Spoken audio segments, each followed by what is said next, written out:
Sean, maybe it's because people had bills to pay or they needed to pay their rent. And I'm like, stop the bullshit right there. If you had a ticket to that game, there ain't no way in hell you're struggling financially. It's a good point. I mean, I know a lot of tickets get grandfathered down, but I mean, it's Notre Dame, man. Those people, I can't see hurting for money. Although, $1,000 is $1,000.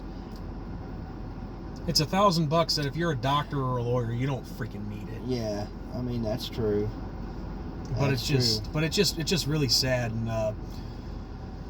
but at the same time, they don't treat a game like that as a big event like you were talking about. But they won't sell their tickets to if Miami of Ohio or another like UMass or whoever comes to South Bend, they'll go to those games. Those are the ones they should sell their tickets. Exactly my point. Yeah. But no, the big one like Georgia, they'll sell their tickets for that. Actually, you know what? I take that back.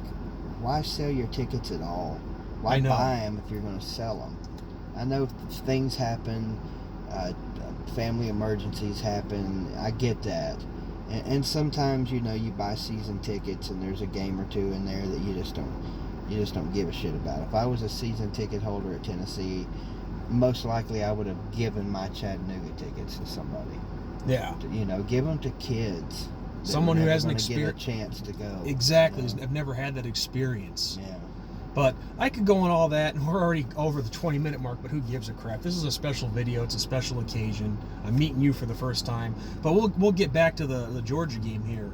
But I think, and I even alluded to this a little bit last night, but I think the big key thing is us stopping the running game and just overall winning the battle in the trenches on both sides of the ball. Yeah, good luck with that. Because our offensive line there is some talent there. But against New Mexico, we had problems with missing blocks, and it took us down to a fourth and goal on the 1 yard line against New Mexico, and we were having trouble putting it in. I'm a firm believer in the fact that I think some kids play to the level of their competition. That's true. Notre Dame knew they were going to win that game. You've got far superior players to them.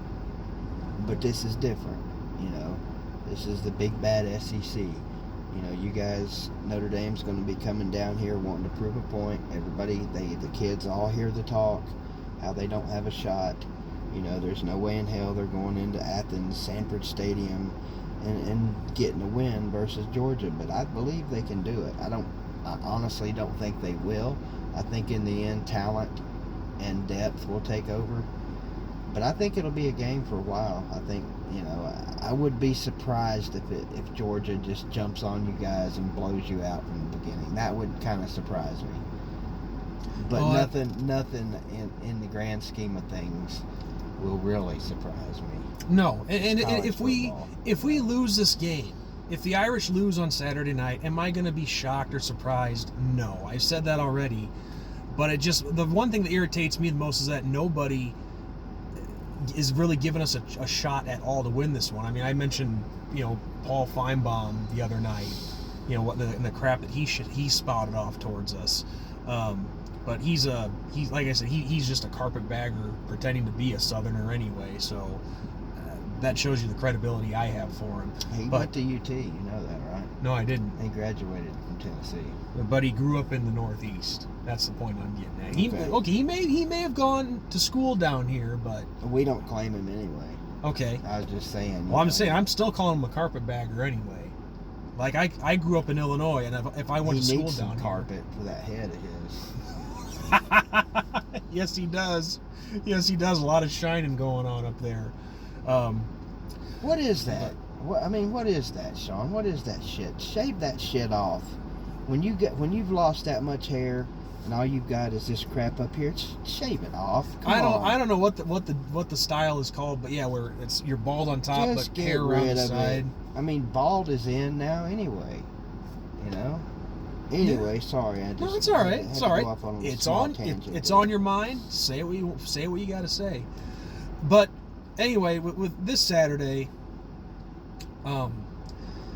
and I'm just kind of repeating what I said in the stream, but I think that's the big thing is, we have to find a way to win the battle in the trenches. Because if our offensive line, if they miss blocks like they did against New Mexico, then Ian Book and our running backs, they're going to get killed. And Book, he had a nice day running the ball against New Mexico. Actually, no, never mind. He didn't do so hot running the ball, but the bottom line, what I'm getting at, is he did a lot of running, but he's really going to be running for his life on Saturday if our offensive line doesn't step it up. Yeah, and your bigger concern than that's how you're going to stop their run. Yeah, I don't exactly. I don't know about this whole 120th in the nation shit that some certain other person that I won't say on That's all right. your video said, but it's a fact. It's a concern for Notre Dame, and it has to be a concern because Georgia runs the ball better than most other schools.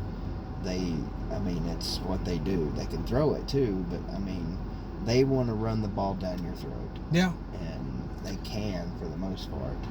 Yeah, and the thing is, when you're missing guys on our defensive line like a Jerry Tillery, who really stepped up big for us last year in his senior year, it hurts. It really hurts. So, the guys behind him, and I'm still getting familiar with a lot of their names because they're new guys, but